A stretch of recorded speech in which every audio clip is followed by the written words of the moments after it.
Hello students, कनपुरिया पाठशाला में आप सभी का स्वागत है। आज हम टाइम एंड वर्क का क्वेश्चन देखेंगे। तो एसएससी सीजीएल 2000 मेंस में आया है 2020 में। ठीक है, हमने देखा A can do a piece of work in 45 days. यही चीज़ अगर हम हिंदी में देखें, यानी कि ए एक काम को 45 दिनों में कर सकता है। तो हमने लिखा ए एक काम को 45 दिनों में कर सकता है। उसके बाद यहाँ लिखा B and C together can do it in 30 days, यानी कि बी और सी मिलकर यही काम 30 दिनों में कर सकते हैं।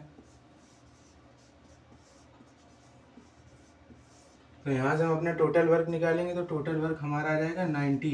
और ये 90 कैसे है, तो ये 45 और 30 का एलसीएम है, क्योंकि जो हमें गिवन होता है हम उसी से टोटल वर्क निकालते हैं।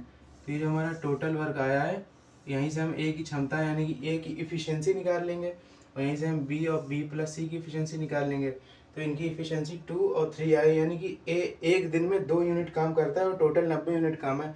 जब वो एक दिन में 2 यूनिट काम करेगा 45 दिनों तक, यानी 2 इंटू 45 90 यूनिट वो काम कर लेगा।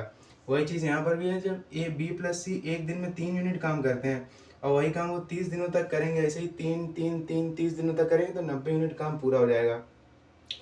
उसके बाद हमसे क्या कह रहा है, A and be together completed 80% of the remaining work 80% of the work in 20 days, यानी कि ए और बी ने मिलकर कार्य का 80% भाग 20 दिनों में पूरा किया। अब इसका 80% हमारा हो जाएगा,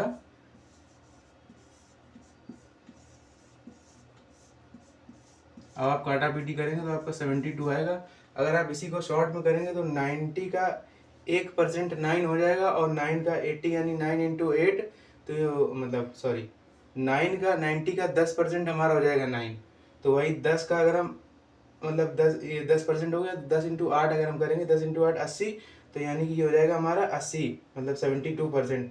तो यहाँ से अगर हम इसका 10% निकालें तो 9, और उसका 80% हमें निकालना है। तो 10 हमारा निकल गया तो 8 हमारा इधर आएगा, तो ये हम मल्टीप्लाई करेंगे तो 9 इंटू 8 72 यूनिट्स ऑफ वर्क निकल जाएगा। तो ये वाला जो वर्क है, यही काम ए प्लस बी ने 20 दिन में किया है।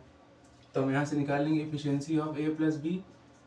Efficiency of A plus B हमारा हो जाएगा 72 अपॉन का 20, और जब आप इसको 4 से काटेंगे तो हो जाएगा 5, और ये जाएगा 18, यानी कि ये आ गया हमारा 18 अपॉन का 5। ये हमारा कैसा है, तो हमारा एक फॉर्मूला होता है W is equal to E into में टी। जब आप ई इधर भेजेंगे तो W ऊपर और टी नीचे हो जाएगा। तो वही यहाँ पर था कि W हमारा ऊपर यानी वर्क हमारा ऊपर और टाइम हमारा नीचे। तो ये हमारे ए प्लस बी की इफिशियंसी आई।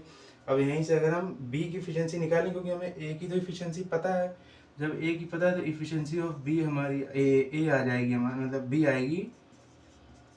तो हो जाएगी 18 अपॉन का 5 माइनस का 2, तो हो जाएगी हमारी 8 अपॉन में 5। अब जब हमें बी की पता चल गई है तो हम बी सी की भी निकाल लेंगे। तो यहाँ से अगर हम इफिशियंसी ऑफ सी निकालें तो ये हमारी निकलेगी 3 माइनस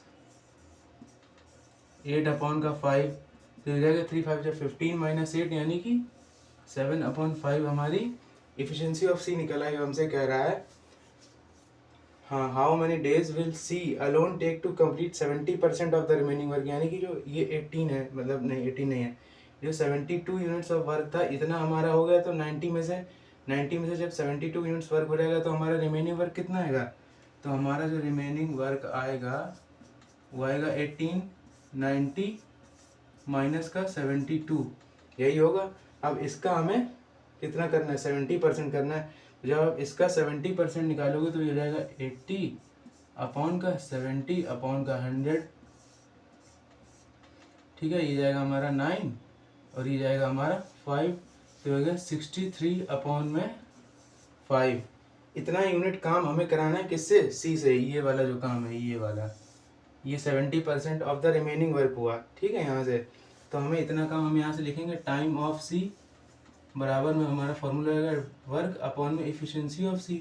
तो यहाँ से हमारा वर्क कितना है, वर्क हमारा 63 अपॉन का 5, और हमारा इफिशियंसी कितना है 7 अपॉन का 5। अगर आप इसको सॉल्व करेंगे जाएगा 63 अपॉन का 5 मल्टीप्लाई 5 अपॉन का 7, तो यहाँ से ये कैंसिल और ये 7 1 9, तो टाइम ऑफ सी निकलेगा हमारा 9 डेज, जो कि हमारा ऑप्शन नंबर बी में दिया गया है, ठीक है।